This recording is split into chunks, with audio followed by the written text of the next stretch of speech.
എല്ലാവർക്കും സ്വാഗതം. ഈ റിവ്യൂ ഇഷ്ടപ്പെടുവാണെങ്കിൽ ഒന്ന് ലൈക്ക് ചെയ്തും സബ്സ്ക്രൈബ് ചെയ്തും സപ്പോർട്ട് ചെയ്യണേ. അപ്പം മുത്തശ്ശി ഓടി ദേവയാനിയുടെ അടുത്തോട്ട് വന്നിട്ട് പറയുന്നുണ്ട്, നയനമോള് അമ്പലത്തിൽ കുഴഞ്ഞു വീണു, ബോധം കെട്ട് വീണു എന്നും മോളെ ഹോസ്പിറ്റലിലാക്കിയിട്ടുണ്ടെന്നും അച്ഛൻ വിളിച്ചു പറഞ്ഞു, നമുക്ക് അങ്ങോട്ട് പെട്ടെന്ന് പോകണമെന്ന്. അന്തെങ്കിലും ദേവയാനിക്കും ടെൻഷനായി. അയ്യോ അമ്മേ, മോൾക്ക് എന്താ പറ്റിയത്, എന്തെങ്കിലും പ്രശ്നമുണ്ടോ എന്നൊക്കെ ചോദിക്കുമ്പോൾ അതൊക്കെ പോയി നോക്കാം, നീങ്ങുവാ, ഇവിടെ നിന്ന് സംസാരിച്ചുകൊണ്ടെങ്കിൽ ഇതൊന്നും അറിയാൻ പറ്റില്ലല്ലോ എന്ന് പറയുവാണ്. അങ്ങനെ അവർ ഓടി ഹോസ്പിറ്റലിലേക്ക് ചെല്ലുന്നു. അവിടെ ചെല്ലുമ്പോൾ ഡോക്ടർ പരിശോധിച്ചുകൊണ്ടിരിക്കുവാണ് നയനെ. എന്നിട്ട് ഡോക്ടർ പറയും കുഴപ്പമൊന്നുമില്ല, ബി ലോ ആയി പോയതാണ് പ്രശ്നം, അതുകൊണ്ട് ട്രിപ്പൊക്കെ ഇട്ട് കഴിയുമ്പോൾ വീട്ടിലോട്ട് പോയിക്കോ എന്ന് പറയും. എന്നിട്ട് നയനോടായിട്ട് പറയുന്നുണ്ട്, നന്നായിട്ട് ഫുഡ് കഴിക്കണം, ഫുഡ് കൺട്രോൾ ചെയ്യുമൊന്നും വേണ്ട, ഫ്രൂട്ട്സൊക്കെ നന്നായിട്ട് കഴിക്കണം, അതുപോലെ റെസ്റ്റ് എടുക്കണം എന്നൊക്കെ പറഞ്ഞിട്ട് ഡോക്ടർ അങ്ങ് പോകുന്നു. പോയി കഴിയുമ്പോഴേക്കും അവിടെ മുത്തശ്ശൻ നിൽപ്പുണ്ട്. മുത്തശ്ശൻ അന്നേരം എല്ലാവരോടുമായിട്ട് പറയുവാണ്, ഇനിയിപ്പോൾ അടുപ്പക്കാരൊക്കെ വന്നല്ലോ, ഞാനിവിടെ നിൽക്കേണ്ട കാര്യമില്ല, ഞാൻ പോകുവാണ് എന്ന്. അത്രയും പറഞ്ഞ് മുത്തശ്ശൻ പുറത്തേക്ക് പോയി കഴിയുമ്പം നയന പറയുവാണ്, മുത്തശ്ശന് ഇപ്പോഴും ദേഷ്യത്തിന് യാതൊരു കുറവുമില്ല, മുത്തശ്ശന് കുറച്ചൊക്കെ മയം വരുമെന്നാണ് ഞാൻ കരുതിയത് എന്നൊക്കെ പറയുമ്പം ദേവയാനിയും പറയുന്നുണ്ട്, അമ്മേ, അച്ഛൻ്റെ ഈ നിലപാട് മാറ്റേണ്ട സമയം കഴിഞ്ഞു, ഈ ഒരു അവസ്ഥയിലും മോളോട് ഇത്തിരി സ്നേഹത്തോടെ സംസാരിച്ചില്ലല്ലോ എന്ന് പറയുമ്പം മുത്തശ്ശി പറയുവാണ്, മുത്തശ്ശൻ്റെ മനസ്സിന് സ്നേഹമൊക്കെ ഉണ്ട്, മുത്തശ്ശൻ അത് പുറത്ത് കാണിക്കാത്തതാണ്, ആദർശനോടുള്ള നീരസമാണ് ഇതിനെല്ലാം കാരണം എന്നൊക്കെ പറയുന്നുണ്ട്. ഏതായാലും ഹോസ്പിറ്റലിൽ നിന്ന് ട്രിപ്പ് കഴിയുമ്പോൾ തിരിച്ചു പോരാൻ വേണ്ടി അവർ തീരുമാനിക്കുന്നു. ഈ സമയം മുത്തശ്ശൻ ഡോക്ടറെ പോയി കാണുന്നുണ്ട്. ഡോക്ടറോട് കാര്യങ്ങളൊക്കെ പറയുന്നുണ്ട്, നയനയെ നന്നായിട്ട് ശ്രദ്ധിക്കണം, എന്തെങ്കിലും പ്രശ്നം ഉണ്ടെങ്കിൽ അവിടെ പോയാണെങ്കിലും നോക്കണം എന്നൊക്കെ പറയുമ്പോൾ ഒരു കുഴപ്പമില്ല, ഇപ്പം ജസ്റ്റ് ഒന്ന് BP താണുവെന്നേ ഉള്ളൂ, വേറെ പ്രശ്നങ്ങളൊന്നും ഇല്ല എന്ന് പറയും. അന്നേരം മുത്തശ്ശൻ ഡോക്ടറോട് പറയുന്നുണ്ട്, എനിക്ക് എൻ്റെ നയന മോളോട് ഒരുപാട് സ്നേഹമുണ്ട്, ഞാനത് പുറത്ത് കാണിക്കാത്തത് എൻ്റെ കൊച്ചുമകന് ചില കാര്യങ്ങൾ ചെയ്തു തീർക്കാനുണ്ട്, അവൻ അതിനുള്ളൊരു ഊർജ്ജം കിട്ടാൻ വേണ്ടിയാണ്, ഉടനെ തന്നെ ഇതൊക്കെ അവസാനിപ്പിക്കും, ഒരുപാട് കാലം മുന്നോട്ട് കൊണ്ടുപോകുകയില്ല എന്നൊക്കെ പറയുമ്പം ഡോക്ടർ പറയുന്നുണ്ട്, ആ പെൺകുട്ടി ഇപ്പം മുത്തശ്ശൻ്റെ സ്നേഹം ആഗ്രഹിക്കുന്നുണ്ട്, അതുപോലെ സാറിന് ഒരുപാട് അസുഖങ്ങളൊക്കെ ഉള്ളതല്ലേ, മനസ്സിൽ ഇതെല്ലാം ഇങ്ങനെ പിടിച്ചു വെക്കുന്നത് നല്ലതാണോ എന്നൊക്കെ ചോദിക്കുമ്പം മുത്തശ്ശൻ പറയുന്നുണ്ട്, ആ സമ്മർദ്ദം ഞാനിപ്പം സഹിക്കുന്നത് എൻ്റെ കൊച്ചുമക്കൾക്ക് ഭാവിയിൽ നന്നായിട്ട് മുന്നോട്ട് പോകാൻ വേണ്ടിയാണ്, എന്നേക്കാൾ നല്ല കഴിവുള്ള നല്ല ബുദ്ധിമാനാണ് എൻ്റെ കൊച്ചുമകൻ, അവൻ ഈ പ്രശ്നങ്ങൾക്കെല്ലാം പരിഹാരം കാണും എന്ന് തന്നെയാണ് എൻ്റെ പ്രതീക്ഷ എന്നൊക്കെ മുത്തശ്ശൻ പറയുന്നുണ്ട്. പിന്നീട് ആദർശിനെയാണ് കാണിക്കുന്നത്. ആദർശ് വീട്ടിലോട്ട് വരുന്നേക്കും എലിസബത്ത് ഈ കാര്യങ്ങളെല്ലാം പറയുന്നുണ്ട്. അന്തിക്ക് ആദർശ് ടെൻഷനാവും. അപ്പോൾ എലിസബത്ത് പറയും, പേടിക്കേണ്ട കാര്യമൊന്നുമില്ല, അവരിപ്പം ഇങ്ങോട്ട് എത്തും, ഹോസ്പിറ്റലിൽ നിന്ന് പോകുന്നു എന്ന് പറഞ്ഞ് വിളിച്ചായിരുന്നു എന്ന് പറയും. അങ്ങനെ അവർ സംസാരിച്ച് നിൽക്കുമ്പോഴേക്കും നയനയും കൂട്ടി മുത്തശ്ശിയും ദേവയാനിയും കൂടെ അങ്ങോട്ട് വരുന്നുണ്ട്. വന്നിറങ്ങുന്നത് ദേവയാനി ആദർശിനെ കുറേ വഴക്ക് പറയും, മോളെ തന്നെ എന്തിനാണ് അമ്പലത്തിലോട്ട് വിട്ടത്, നിനക്കും പോകാൻ മേലായിരുന്നോ എന്നൊക്കെ ചോദിച്ച് വഴക്ക് പറയുമ്പം ആദർശ് പറയുന്നുണ്ട്, അമ്പലത്തിൽ പോകുന്ന കാര്യം എന്നോട് ഇവിടെ പറഞ്ഞില്ല, അതുകൊണ്ടാണ് എന്ന്. അന്നേരം നയനയും പറയും, ഞാൻ ആദർശേട്ടനോട് പറഞ്ഞില്ലായിരുന്നു എന്ന്. അപ്പം ഇതെല്ലാം ഇങ്ങനെ കേട്ടുകൊണ്ട് നിൽക്കുന്നേ എന്നോർത്ത് മുത്തശ്ശി പറയും, എന്നാൽ ഇനി നിങ്ങളോട് ഞാനൊരു കാര്യം തുറന്നു പറയാം, മോൾക്ക് മുത്തശ്ശനെ കാണണം എന്നൊരാഗ്രഹം എന്നോട് പറഞ്ഞു, അതുകൊണ്ട് ഞാനാണ് പറഞ്ഞത് മുത്തശ്ശൻ അമ്പലത്തിൽ വരുന്നുണ്ട്, മോൾ അവിടെ പോയി മുത്തശ്ശനെ കണ്ടോ എന്ന്, അല്ലാതെ മോളുടെ ഭാഗത്ത് തെറ്റുള്ളത് കൊണ്ടല്ല എന്ന് പറയും. അന്നേരം ദേവേനി പറയുന്നുണ്ട്, ഇനി ഒരിടത്തേക്കും മോളെ തനിച്ച് വിട്ടേക്കരുത്, ബിസിനസ്സിനൊക്കെ 2ാം സ്ഥാനം കൊടുത്താൽ മതി, ഏതായാലും ഇപ്പം ബിസിനസ് താഴെയാണെങ്കിൽ പോലും മൂർത്തീസ് ജ്വല്ലറി അങ്ങനെ തകർന്നു പോകത്തൊന്നുമില്ല, നമ്മുടെ തറവാട് ദാരിദ്ര്യത്തിലേക്ക് പോകത്തുമില്ല, അതുകൊണ്ട് ഇവളെ നോക്കിയിട്ട്, നയനമോളെ നോക്കിയിട്ട് സമയം ഉണ്ടെങ്കിൽ നീ ബിസിനസ്സിന് വേണ്ടി ചിലവഴിച്ചാൽ മതി എന്നൊക്കെ പറയുമ്പോഴേക്കും നയന പറയും, അങ്ങനെ പറ്റുമോ അമ്മേ, നമ്മളൊരു തളർച്ചയിലല്ലേ, ആ തളർച്ചയിൽ നിന്ന് തിരിച്ചു കയറണമെങ്കിൽ ഇതിന് പിന്നിൽ ആരാണെന്ന് നമുക്ക് കണ്ടുപിടിക്കേണ്ടേ എന്നൊക്കെ ചോദിക്കും. പിന്നെയും കുറേ ഉപദേശങ്ങളൊക്കെ കൊടുത്തിട്ട് അവരകത്തോട്ട് പോവാണ്. അതിനിടയ്ക്ക് എലിസബത്തിനോട് മുത്തശ്ശി പറയുന്നുണ്ട്, ഇനി മോളെ ഒരിടത്തേക്കും തനിച്ച് വിട്ടേക്കരുത് എന്ന്. നേരെ എലിസബത്ത് പറയും, തനിച്ച് പോകണ്ടെന്ന് ഞാൻ പറഞ്ഞതാണ്, കൂടെ വരണ്ട എന്ന് പറഞ്ഞത് കൊണ്ടാണ് എന്ന് പറയുമ്പം മുത്തശ്ശി പറയുന്നുണ്ട്, ഇനി അങ്ങനെ പറഞ്ഞാലും സമ്മതിച്ചു കൊടുക്കണ്ട, നീ കൂടെ പൊക്കോണം എന്ന് പറയുവാണേ. പിന്നീട് അനിയെ കാണിക്കുന്നുണ്ട്. അനിയും ആകെ ടെൻഷനിലാണ്, ഇങ്ങനെ എന്തൊക്കെയോ ആലോചിച്ച് ഇങ്ങനെ നടക്കുമ്പോൾ അവന്തിക അങ്ങോട്ട് വരും. അവന്തിക ബൈക്കിലൂടെ വന്നിങ്ങനെ കെട്ടിപ്പിടിക്കുക അനിയെ. അങ്ങനെ പെട്ടെന്ന് വിടിയിച്ചിട്ട്, ഇത് എന്താ ഈ കാണിക്കുന്നത് എന്ന് ചോദിക്കുന്നുണ്ട് അനി. അന്നേരം എന്താ ഭയങ്കര ചിന്തയിൽ എന്ന് ചോദിക്കുവാണ് അവന്തിക. അന്നേരം എനിക്ക് പല ചിന്തകളുണ്ട്, അതെല്ലാം നിന്നോട് തുറന്നു പറയാൻ പറ്റുമോ എന്ന് ചോദിക്കുമ്പം എനിക്കറിയാം, കോടതിയിൽ കേസ് നടക്കുമല്ലേ, അതല്ലേ ഇപ്പം മനസ്സിലുള്ളതെന്ന് ചോദിക്കുമ്പോൾ അതൊക്കെ തന്നെയാണ്, അവൾ എൻ്റെ ജീവിതത്തിൽ നിന്ന് ഒഴിഞ്ഞു പോയാലേ എനിക്ക് മനസ്സമാധാനം കിട്ടുള്ളൂ, എൻ്റെ കൂടെ ഉണ്ടായിരുന്ന സമയത്ത് അവൾക്ക് എൻ്റെ കൂടെ ജീവിക്കണ്ടായിരുന്നു, ഇപ്പം അവൾ കോടതിയിൽ ഡിവോഴ്സ് വേണം എന്ന് പോലും പറയുന്നില്ല, അതാണ് എൻ്റെ പ്രശ്നം എന്നൊക്കെ പറയുമ്പം അവന്തിക പറയുന്നുണ്ട്, അവൾ അങ്ങനെ ചിന്തിക്കുന്നുണ്ടെങ്കിൽ അവളുടെ മനസ്സിൽ വേറെ എന്തെങ്കിലും കാണുമെന്ന്. അന്നേരം അനി പറയും, ഉണ്ട്, അവൾക്ക് ഇവിടുന്ന് കുറേ പൈസ കൂടി അടിച്ചു മാറ്റണം, അതായിരുന്നല്ലോ അവളുടെ ഇങ്ങോട്ടുള്ള വരവിൻ്റെ ഉദ്ദേശവും, അത് സാധിക്കാൻ വേണ്ടിയാണ് അവളിപ്പം ഡിവോഴ്സിന് സമ്മതിക്കാതെ നിൽക്കുന്നത് എന്ന് പറയും. അന്നേരം ഇത് കേട്ടുകൊണ്ട് അവിടുന്ന് അബി വരുന്നുണ്ട്. അബി ഇതെല്ലാം കാണുന്നുണ്ടായിരുന്നേ. അവന്തിക അനിയുടെ അടുത്തോട്ട് വരുന്ന തൊട്ടുള്ള കാര്യങ്ങൾ അബി കാണുന്നുണ്ടായിരുന്നു. അന്നേരം അബി പറയുന്നുണ്ട്, അതെ, അവളുടെ മനസ്സിൽ പല കാര്യങ്ങളും ഉണ്ട്. അവളെ നിന്റെ ജീവിതത്തിൽ നിന്ന് ഒഴിച്ചു വിടേണ്ടത് വളരെ അത്യാവശ്യമാണ്. അതിന് ചെയ്യേണ്ടത് അവൾക്ക് എന്തെങ്കിലും കോമ്പൻസേഷൻ കൊടുക്കുക എന്നുള്ളതാണ് എന്ന് പറയുമ്പം അനി പറയുന്നുണ്ട്, അങ്ങനെ അവൾക്ക് കോമ്പൻസേഷൻ കൊടുക്കാൻ ഉദ്ദേശിച്ചിട്ടില്ല.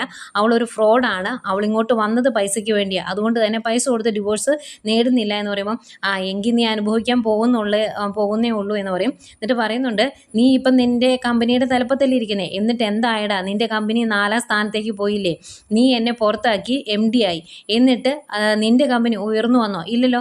പക്ഷേ ഞാൻ ഇപ്പോൾ മറ്റൊരു കമ്പനിയിലെ മാനേജരാണ്. ഞാൻ ചെന്നതിന് ശേഷം ആ കമ്പനിക്ക് നല്ല വളർച്ചയുണ്ട്. അതാണ് എൻ്റെ ഭാഗ്യം എന്ന് പറയുന്നത്. പണ്ടൊക്കെ ദൈവം പയ്യെ കാര്യങ്ങൾക്ക് പ്രതിഫലം കൊടുത്തുകൊണ്ടിരുന്നത്. പക്ഷേ ഇപ്പോൾ അങ്ങനെയല്ല, ഓൺ ദ സ്പോട്ടിൽ കിട്ടും. അതാ നീ അനുഭവിക്കുന്നത് എന്നൊക്കെ പറഞ്ഞ് കുറേ കാര്യങ്ങൾ പറയും അനിയോട്. എന്നിട്ട് പറയുന്നുണ്ട്, നിനക്ക് ഡിവോഴ്സ് വേണം എന്ന് പറഞ്ഞ് നീ ഈ പിടിച്ച പിടിയാലെ നിൽക്കുന്നത് എന്തിനാണ് എന്ന് എനിക്കറിയാം. നിൻ്റെ മനസ്സിൽ ആ നന്ദുവല്ലേ, അവളുടെ കൂടെ ജീവിക്കാനും അവളെ വിവാഹം കഴിക്കാനും അല്ലേ നീ ഇതൊക്കെ കാണിക്കുന്നത് എന്നൊക്കെ ചോദിക്കുമ്പോൾ അനി പറയുന്നുണ്ട്, എൻ്റെ മനസ്സിൽ അങ്ങനെയൊന്നുമില്ല. ഞാൻ അവളെ ഇപ്പോൾ കാണാറ് പോലുമില്ല. ഈ അടുത്ത് കണ്ടത് നാനേച്ചിരി ആ ചടങ്ങിന് വന്നപ്പോഴാണ്, അല്ലാതെ കാണാറില്ല. നീ ആവശ്യമില്ലാത്തതൊന്നും പറയരുത് എന്ന് പറയുമ്പം നീ എന്നെ പഠിപ്പിക്കാനൊന്നും വരണ്ട. നിങ്ങൾ പല സ്ഥലത്ത് വെച്ച് കാണുന്നുണ്ടെന്ന് എനിക്കറിയാം എന്ന് പറയുമ്പോഴേക്കും ശരിയാണോ അഭിയേട്ട എന്ന് ചോദിക്കുവാണ് അവന്തിക. അന്നേരം പിന്നല്ലാണ്ട് ഇവൻ്റെ മനസ്സിൽ അവളാണ്, അത് ഉടനെയൊന്നും പോകത്തുമില്ല എന്ന് പറയുമ്പം നീ നിൻ്റെ കാര്യം നോക്കി പോ അബി, നീ നിൻ്റെ നാവേ ശരിയല്ല, നീ പറയുന്നതും അതുപോലുള്ള കാര്യങ്ങളാണെന്നൊക്കെ പറയുമ്പം നാവ് ശരിയല്ല എന്നുള്ള കാര്യം എനിക്കും അറിയാം എന്ന് അവന്തിക്ക് പറയുന്നുണ്ട്. പിന്നെ കുറച്ചുകൂടി അവിടെ നിന്ന് ചൊറിഞ്ഞിട്ട് അബി അങ്ങോട്ട് പോകുന്നു. അബി പോയി കഴിയുമ്പോൾ അവന്തിക അനി ആശ്വസിപ്പിക്കുന്നുണ്ട്, അനിയേട്ടന് ഇതൊന്നും ഓർത്ത് വിഷമിക്കേണ്ട, നമുക്ക് കമ്പനി ഉയർത്തിക്കൊണ്ട് വരാം, അതുപോലെ ഡിവോഴ്സും കിട്ടും, വിഷമിക്കേണ്ട എന്നൊക്കെ പറഞ്ഞിട്ട് പോവാണ്. എന്നിട്ട് അവന്തിക പിന്നീട് അബിയെ പോയി കാണുന്നുണ്ട്. അന്നേരം അബി ചോദിക്കും, നീയും അവനും തമ്മിൽ എന്താ ബന്ധം, നീ അവിടെ കാണിച്ചൊക്കെ ഞാൻ കണ്ടായിരുന്നു എന്ന് പറയുമ്പോൾ എന്താ കണ്ടത് എന്ന് ചോദിക്കും. അന്നേരം നീ അവന് പോയി വട്ടം പിടിക്കുന്നതൊക്കെ ഞാൻ കണ്ടു, അതിൻ്റെ ഉദ്ദേശം എന്താണ് എന്ന് ചോദിക്കുമ്പോൾ അവന്തിക പറയുന്നുണ്ട്, അങ്ങനെ പല ഉദ്ദേശവും എൻ്റെ മനസ്സിലുണ്ട്, അതെല്ലാം എൻ്റെ അച്ഛൻ്റെ തീരുമാനമാണ് എന്ന് പറയുമ്പോൾ അച്ഛൻ്റെ തീരുമാനമോ എന്ന് ചോദിക്കും. അന്നേരം അവന്തിക പറയുന്നുണ്ട്, അതെ, ഇപ്പം മൂർത്തീസ് ജ്വല്ലറിയുടെ MD ആണ് അനിയേട്ടൻ, അങ്ങനെ MD ആയ അനിയേട്ടനെ ഞാൻ വിവാഹം കഴിച്ചാൽ നല്ലതല്ലേ എന്നിങ്ങനെ ചോദിക്കുവാണ് അവന്തിക. അന്നേരം അഭി മനസ്സിലോർക്കുക, അത് നല്ല കാര്യമാണല്ലോ, അനിയെ വിവാഹം കഴിച്ചിട്ടുണ്ടെങ്കിൽ ഇവൾ മൂർത്തീസ് ജ്വല്ലറിയുടെ ഭാഗമായി അങ്ങ് പോയിക്കോളും, അപ്പം ജ്വല്ലറിയുടെ എല്ലാ അവകാശവും എനിക്ക് കിട്ടും, അത് നല്ല കാര്യമാണല്ലോ എന്നാണ് ഇവ മനസ്സിലോർക്കുന്നത്. എന്നിട്ട് ഈ കാര്യമൊക്കെ അച്ഛൻ പറഞ്ഞതാണോ നിന്നോട് എന്ന് ചോദിക്കുമ്പോൾ അതെ, അച്ഛൻ്റെ തീരുമാനപ്രകാരമാണ് ഞാൻ ഇവിടെ ഓരോ കാര്യങ്ങളും ചെയ്യുന്നത് എന്ന് പറയും.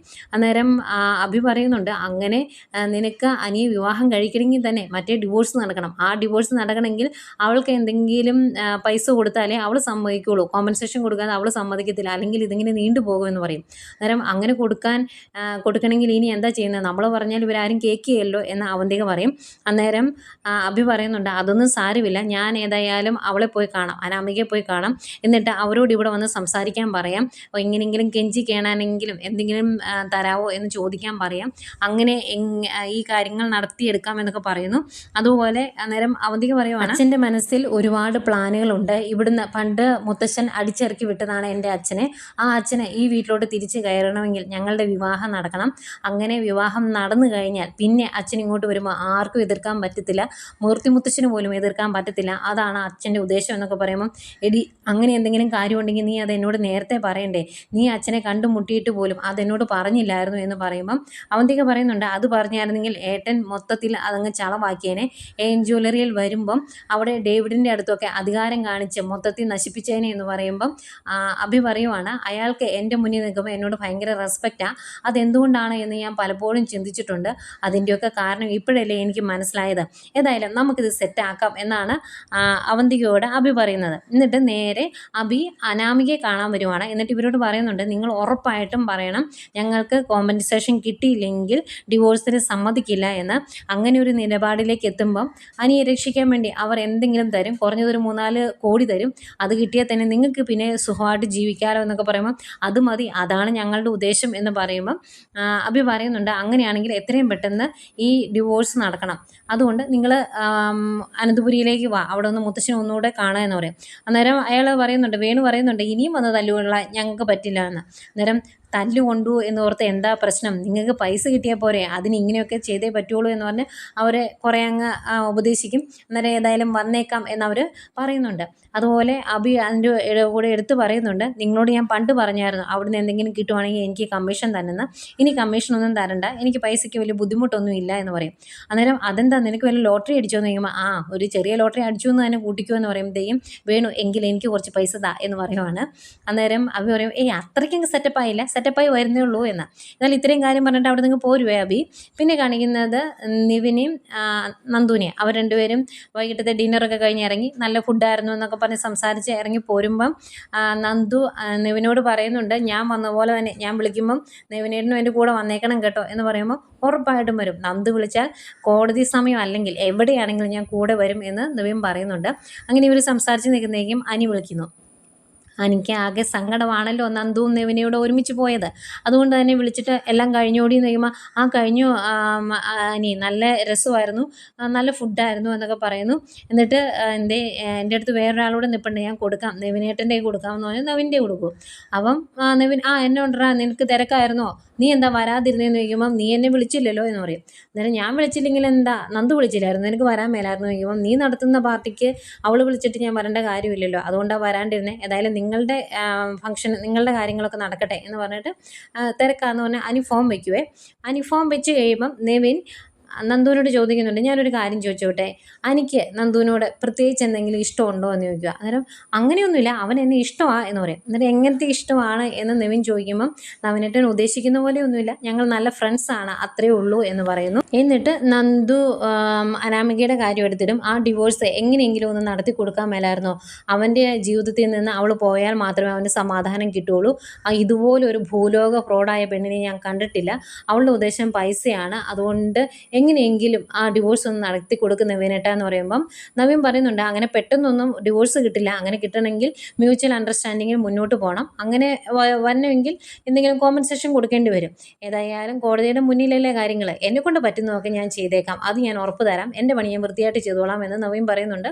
എന്നാൽ നമുക്ക് പിന്നെ കാണാം എന്ന് പറഞ്ഞ് നന്ദു അവിടുന്ന് പോരുകയും ചെയ്യുന്നതിന് മുമ്പ് നവീൻ ഒരു കാര്യം കൂടി ചോദിക്കുന്നുണ്ട്, ഇനി അവൻ്റെ മനസ്സിൽ വേറെ ഏതെങ്കിലും പെൺകുട്ടി ഉണ്ടോ, പെട്ടെന്ന് ഡിവോഴ്സ് കിട്ടിയിട്ട് അവന് വിവാഹം കഴിക്കാൻ എന്തെങ്കിലും പ്ലാൻ ഉണ്ടോ എന്നിങ്ങനെ ചോദിക്കുമ്പോൾ നന്ദു പറയുന്നുണ്ട്, അവൻ ഇനി ഉടനെ ഒന്നും ഒരു വിവാഹത്തിന് സമ്മതിക്കും എന്ന് തോന്നുന്നില്ല, ഒന്ന് പെണ്ണ് കെട്ടിയതിൻ്റെ ക്ഷീണം അവൻ ഇതുവരെ മാറിയിട്ടില്ല, അതുകൊണ്ട് പെട്ടെന്ന് അവൻ അങ്ങനെയും ചെയ്യില്ല, അവൻ്റെ മനസ്സിൽ ആരും ഇല്ലെന്ന് തോന്നി എന്ന് പറഞ്ഞിട്ട് നന്ദു അങ്ങോട്ട് പോവുകയാണേ.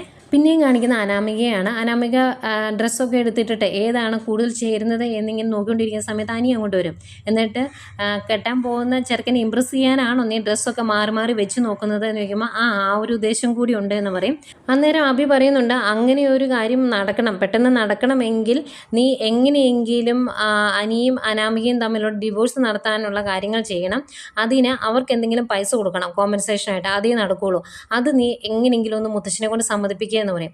അതെങ്ങനെയാണ് ഞാൻ മുത്തശ്ശനോട് പറയുന്നത്, ശരിയാകില്ല എന്ന് പറയുമ്പോൾ ഞാൻ പറഞ്ഞാൽ അത്രയും കൂടി ശരിയാകില്ല, നിന്നോട് അവർക്ക് ഇത്തിരി സ്നേഹമൊക്കെ ഉള്ളത് കൊണ്ട് അവർ ചിലപ്പോൾ അത് അംഗീകരിച്ചാലോ എന്നിങ്ങനെ പറയുമ്പോഴും അവന്തിക്ക് മടിയാണ്. അന്നേരം അഭി പറയുന്നുണ്ട്, നീ പോയി സംസാരിച്ച് തുടങ്ങുക, അന്നേരം ഞാൻ അതിലൂടെ വന്നിട്ട് അതിൻ്റെ അകത്തങ്ങ് ജോയിൻ ചെയ്ത് ഞാനും കാര്യങ്ങൾ പറഞ്ഞോളാം എന്ന് പറയുന്നു. ആയിക്കോട്ടെ എന്ന് പറയുന്നുണ്ട് കേട്ടോ അവന്തിക. ഈ സമയം മുത്തച്ഛനും മുത്തച്ഛയും നയനെക്കുറിച്ചൊക്കെ സംസാരിച്ചുകൊണ്ട് ഹാളിൽ ഇരിപ്പുണ്ടായിരുന്നു. അന്നേരം അവന്തിക അതിലൂടെ പോവുക, അങ്ങോട്ട് വരിക. അന്നേരം മുത്തച്ഛി ചോദിക്കും, നീ എവിടെയാണ് മോളെ ഇങ്ങനെ ഈ കറങ്ങി നടക്കുന്നത്, പകലൊന്നും നിന്നെ ഇവിടെ കാണാനില്ലല്ലോ എന്ന് പറയുമ്പം അവന്തിക പറയുന്നുണ്ട്, ഞാൻ ഓരോ കമ്പനികളിൽ പോയി ഇൻ്റർവ്യൂ അറ്റൻഡ് ചെയ്യുവാണ്, എവിടെയെങ്കിലും ജോലി കിട്ടുമോ എന്ന് അറിയാൻ വേണ്ടി എന്ന് പറയുമ്പം മുത്തച്ഛി ചോദിക്കും, ആദ്യം നീ വേറെ കമ്പനിയിൽ പോയി ജോയിൻ ചെയ്യുന്നത്, നിനക്ക് അങ്ങനെ ജോലി ചെയ്യാൻ താല്പര്യം ഉണ്ടെങ്കിൽ നമ്മുടെ കമ്പനി തന്നെ ആവാമല്ലോ എന്ന് പറയുമ്പം അങ്ങനെ ചെയ്താൽ ഒരു ത്രില്ലില്ല, മറ്റൊരു കമ്പനിയിൽ ഇൻ്റർവ്യൂവിന് പോയി അവിടെ ജോലി കിട്ടി അതിൽ നിന്ന് പൈസ കിട്ടുമ്പോഴേ ഒരു രസമുള്ളൂ എന്ന് പറയുമ്പോൾ മുത്തശ്ശൻ പറയുന്നുണ്ട്, അത് നല്ല കാര്യമാണ്, വേറൊരു കമ്പനിയിൽ പോയി ജോലി ചെയ്യുമ്പം അതും ഒരു എക്സ്പീരിയൻസ് ആണ് എന്ന്. അന്നേരം അവന്തിക, ഞാൻ ഇങ്ങോട്ട് വന്നത് വേറൊരു കാര്യം പറയാനാണ്, അനിയേട്ടൻ്റെ ഡിവോഴ്സ് കേസ് കോടതിയിലല്ലേ, അത് പെട്ടെന്ന് കിട്ടാൻ എന്തെങ്കിലും മാർഗ്ഗമുണ്ടോ എന്ന് ചോദിക്കുമ്പം ആ കാര്യങ്ങളൊക്കെ നവീനാണ് നോക്കുന്നത്, അവൻ അവൻ്റേതായ രീതിയിൽ ആ കാര്യങ്ങൾ ചെയ്തോളും എന്ന് പറയും. അന്നേരം ഇനിയും കേസ് ഒരുപാട് കാലം മുന്നോട്ട് പോയാൽ എന്ത് ചെയ്യുമെന്ന് ചോദിക്കുമ്പം അത് അങ്ങനെ അങ്ങനെ പോകുമെന്ന് തോന്നുന്നില്ല.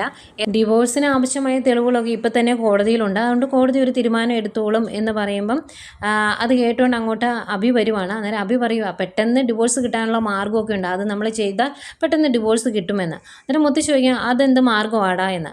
അന്നേരം അഭി പറയുവാണ് അവർക്ക് എന്തെങ്കിലും ഒരു നക്കാപ്പിച്ച കൊടുത്ത് ഒഴിവാക്കി വിടണം, അന്നേരം അവർ മ്യൂച്വൽ ഡിവോഴ്സിന് സമ്മതിക്കും, അപ്പം പെട്ടെന്ന് കാര്യങ്ങൾ നടക്കുമെന്ന് പറയുമ്പോൾ മുത്തശ്ശൻ ചോദിക്കുന്നുണ്ട് നിനക്ക് നാണമില്ല എൻ്റെ മുന്നിൽ വന്ന് ഇങ്ങനെ ഉപദേശിക്കാൻ? ആ സാധനങ്ങൾ ഈ വീട്ടിലോട്ട് കയറി വന്നത് തന്നെ പണത്തിന് വേണ്ടിയാണ്. അപ്പം അവരെ പണം കൊടുത്ത് ഇവിടുന്ന് പറഞ്ഞു വിടുക എന്ന് പറഞ്ഞാൽ നടക്കുന്ന കാര്യമല്ല. അനി സമ്മതിച്ചാൽ പോലും ഞാനത് സമ്മതിക്കത്തില്ല എന്ന് പറയുവാണ്. അന്നേരം അഭി പറയുന്നുണ്ട് അല്ലെങ്കിൽ ഒരുപാട് കാലം ഈ ഡിവോഴ്സ് കേസ് മുന്നോട്ട് പോകും, പിന്നെ അവനൊരു ജീവിതം ഇല്ലാണ്ടാവില്ലേ എന്നൊക്കെ ചോദിക്കുമ്പം പെട്ടെന്ന് ഡിവോഴ്സ് കിട്ടിയിട്ട് എന്ത് കാണിക്കാനാണ്? അവൻ നാളെ കെട്ടാൻ പോകുന്നുണ്ടോ? ഇല്ലല്ലോ. അതുകൊണ്ട് അത് അതിൻ്റെ വഴി നടന്നോളും എന്ന് പറയുമ്പം അവന്തിക്ക് പ്ലേറ്റ് മാറ്റുവേ. അവന്തിക്ക് പറയാ അത് നേരെ, അങ്ങനെ പൈസ കൊടുത്ത് ഡിവോഴ്സ് മേടിക്കേണ്ട കാര്യമൊന്നുമില്ല, അവർക്ക് പൈസ കൊടുക്കേണ്ട ഒരു ആവശ്യമില്ല എന്ന്. എന്നിട്ട് എന്നാൽ ശരിയെന്ന് പറഞ്ഞാൽ അവന്തിക്ക് അങ്ങ് പോകും. അന്നേരം അഭിയോട് മുത്തശ്ശൻ ചോദിക്കും നിനക്ക് എന്തെങ്കിലും പറയാനുണ്ടോ, നീ എന്തിനാണ് അവിടെ നിൽക്കുന്നതെന്ന് ചോദിക്കുമ്പോൾ ഒന്നുമില്ല മുത്തശ്ശ എന്ന് പറഞ്ഞ് അവിടുന്ന് അഭിയും പോരും. എന്നിട്ട് റൂമിൽ വന്നിട്ട് നീ എന്ത് പണിയാണ് കാണിച്ചതെന്ന് ചോദിക്കുമ്പോൾ പിന്നെ ഞാൻ അതിനെ സപ്പോർട്ട് ചെയ്യണമായിരുന്നോ മുത്തശ്ശന് മുമ്പിൽ വെച്ചതെന്ന് ചോദിക്കുക. അന്നേരം അഭി പറയും ഇനി ഒരു മാർഗ്ഗമുണ്ട്, വേണുവിനെ വിളിച്ച് ഇങ്ങോട്ട് വരാൻ പറയണം, അവർ വന്ന് മുത്തശ്ശൻ്റെ കാല് പിടിച്ചാൽ ചിലപ്പോൾ കാര്യങ്ങൾ നടക്കും, അത് ഞാൻ സെറ്റ് ചെയ്യാമെന്ന് അവന്തികയോട് അഭി പറയുന്നുണ്ട്. അതുപോലെ തന്നെ അവൻ വിളിച്ച് പറയുന്നുണ്ട് കേട്ടോ വേണുവിനോടും. ഈ സമയം അനാമിക വീട്ടിൽ നല്ല ഭക്ഷണം പോലും കിട്ടുന്നില്ലെന്ന് പറഞ്ഞാൽ അടിയുണ്ടാക്കുക, എന്നും ചപ്പാത്തിയും കറിയൊക്കെയാണ് എന്ന് പറഞ്ഞ്. അന്നേരമാണ് വേണു ഈ കാര്യമെന്ന് പറയുന്നത്. അന്നേരം രേവതി പറയും എങ്ങനെയെങ്കിലും പോയി കാല് പിടിച്ച് കുറച്ച് പൈസ ഉണ്ടാക്കാൻ നോക്കുക, അല്ലെങ്കിൽ ഇനി മുന്നോട്ട് ജീവിക്കാൻ പറ്റിയില്ല, ഒരുപാട് ആക്രാന്തമൊന്നും കാണിക്കേണ്ട, ഒരു കോടി കിട്ടിയാൽ പോലും നമുക്ക് നമ്മുടെ കടം വീട്ടിയിട്ട് ബാക്കി പൈസ കൊണ്ട് ജീവിക്കാൻ പറ്റും, അതുകൊണ്ട് ആ രീതിയിൽ മുന്നോട്ട് എന്നൊക്കെ പറഞ്ഞ് കുറേ ഉപദേശിക്കുന്നു അനാമികയെ. അതുപോലെ അനാമികയ്ക്ക് ഇവരുടെ വിവാഹ ജീവിതത്തിനിടയ്ക്ക് ഒരു കുഞ്ഞിനെ സമ്പാദിക്കാൻ സാധിക്കാത്തതിനും കുറ്റപ്പെടുത്തുന്നൊക്കെ ഉണ്ട് അവർ. അങ്ങനെ മുത്തശ്ശൻ്റെ കാല് പിടിക്കാൻ തീരുമാനിക്കുവാണ് അനാമികയും വേണു. പിന്നെ കാണിക്കുന്നത് ദേവയാനിയും മുത്തശ്ശിയാണ്. അവർ നയനയുടെ കാര്യമൊക്കെ ഇങ്ങനെ പറഞ്ഞുകൊണ്ടിരിക്കുമ്പോൾ അങ്ങോട്ട് ജലജ വരും. എന്നിട്ട് ചോദിക്കുന്നുണ്ട് ഇപ്പം നയനയ്ക്ക് എങ്ങനെയുണ്ട് എന്ന്. അന്നേരം അവൾക്കിപ്പോൾ വലിയ കുഴപ്പമൊന്നുമില്ല, നിനക്ക് പോയി അന്വേഷിക്കാൻ മേലായിരുന്നോ എന്ന് ചോദിക്കുന്നുണ്ട് മുത്തശ്ശി. അന്നേരം ദേവേനെ പറയും വേണ്ട, ഇവൾ അങ്ങോട്ട് പോകണ്ട, ഇവൾ അങ്ങോട്ട് ഫ്രൂട്ട്സുമായിട്ട് ചെന്നിട്ടുണ്ടെങ്കിൽ അതിൻ്റെ അകത്ത് എന്തെങ്കിലും ചേർക്കുമോ എന്ന് ദൈവത്തിനറിയാം, അതുകൊണ്ട് പോകാതിരിക്കുന്നത് നല്ലതെന്ന് പറയുമ്പം ജലജ പറയുന്നുണ്ട് ഞാൻ പണ്ട് അങ്ങനെയൊക്കെ ചെയ്യുമായിരുന്നു, പക്ഷേ ഇപ്പോൾ എനിക്ക് അങ്ങനെയൊന്നും ഇല്ല എന്ന്. അന്നേരം ദേവേനി പറയുന്നുണ്ട് ഇവളെ ഒന്നും വിശ്വസിക്കാൻ കൊള്ളത്തില്ല, ഇവളും ഇവളുടെ മകനും മരുമകളും ഒക്കെ മനസ്സിലൊന്ന് വെച്ച് മറ്റൊന്ന് പുറത്ത് കാണിക്കുന്നവരാണ്, അതുകൊണ്ട് വിശ്വസിക്കാൻ കൊള്ളില്ല എന്ന് പറയും. അന്തേക്ക് അങ്ങോട്ടേക്ക് നവ്യ വരുന്നുണ്ട്. അന്നേരം കണ്ടില്ലേ സ്വന്തം അനിയത്തി വീണു എന്ന് പറഞ്ഞിട്ട് പോലും അങ്ങോട്ട് പോകാൻ മനസ്സ് കാണിക്കാത്ത ഒരുത്തി, നീയൊക്കെ ഇങ്ങനെ ദേഷ്യം കാണിക്കാൻ നയന എന്താ നിന്നോടൊക്കെ ചെയ്തത് എന്നൊക്കെ ദേവയാനി ചോദിക്കുന്നുണ്ട്. അന്നേരം അതിനെ ഡിഫെൻഡ് ചെയ്യുന്നുണ്ട് ജലജ. അവൾ ഒരുപാട് ദ്രോഹം ചെയ്തു, എൻ്റെ അഭിയനെ നന്ദുവിനെ കൊണ്ട് അറസ്റ്റ് ചെയ്യിപ്പിച്ചു, എടുത്തിട്ട് ഇടിച്ചു എന്നുള്ള ചരിത്രം മൊത്തം പറയുന്നുണ്ട്. എന്നിട്ട് ഇതെല്ലാം കഴിഞ്ഞിട്ട് ജലജ അങ്ങ് പോയി കഴിയുമ്പം നവ്യ ദേവയാനിയോട് ചോദിക്കുവാണ് നയനിക്ക് ഇപ്പം എങ്ങനെയുണ്ട് എന്ന്. അന്നേരം അതൊന്നും നീ അറിയേണ്ട കാര്യമൊന്നുമില്ല, നിങ്ങൾക്ക് നയനയോട് ദേഷ്യമല്ലേ, അപ്പം അവളെ പറ്റി കൂടുതൽ അന്വേഷിക്കാതിരിക്കുന്നതാണ് നല്ലത് എന്നൊക്കെ ദേവയാനി പറയും. അതൊക്കെ കേട്ടിങ്ങനെ വിഷമിച്ച് നിൽക്കുന്ന നവ്യയെ കാണിച്ചുകൊണ്ട് ഇന്നത്തെ കഥ അവസാനിക്കുന്നു.